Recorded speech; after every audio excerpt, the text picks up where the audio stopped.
Ask doctor John watts అని type చేసి మీ questions అడగండి, తప్పకుండా రిప్లై ఇస్తాను. Sainath sir, hair transplant is better or SMP is better? Better ఏది అంటే ఆల్వేస్ హెయిర్ ట్రాన్స్ప్లాంటేషన్ అన్నిటికంటే బెటర్. ఎందుకంటే హెయిర్ ట్రాన్స్ప్లాంటేషన్ చేసినప్పుడు మీకు ఆ పెరిగే వెంట్రుకలు పూర్తిగా పెరుగుతాయి, దట్టంగా పెరుగుతాయి.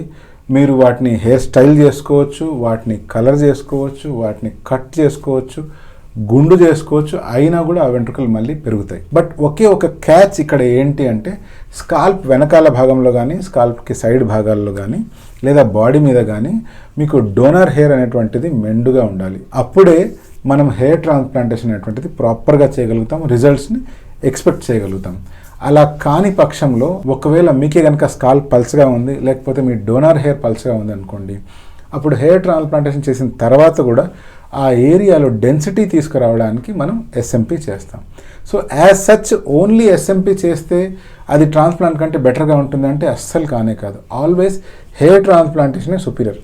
అలా కాకుండా మనకు డోనర్ ఏరియానే తక్కువ ఉంది అన్నప్పుడు అప్పుడు మనం ఎస్ఎంపీ హెల్ప్ తీసుకుంటాం.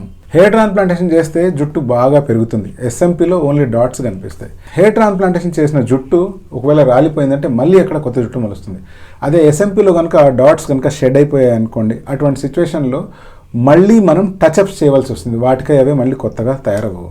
హెయిర్ ట్రాన్స్ప్లాంటేషన్ అనేది ఒక సర్జికల్ థింగ్, నొప్పి తెలియకుండా ఉండడానికి లోకల్ అనస్థీషియా ఇవ్వాల్సి వస్తుంది. అదే ఎస్ఎంపీ అనే ప్రొసీజర్లో నొప్పి అనేటువంటిది ఏమీ ఉండదు, లైట్ వైబ్రేషన్ సెన్స్ మాత్రమే ఉంటుంది. మొత్తం మీద ఈ రెండిట్లో ఏది బెస్ట్ అంటే హెయిర్ ట్రాన్స్ప్లాంటేషన్ అన్నిటికంటే బెస్ట్.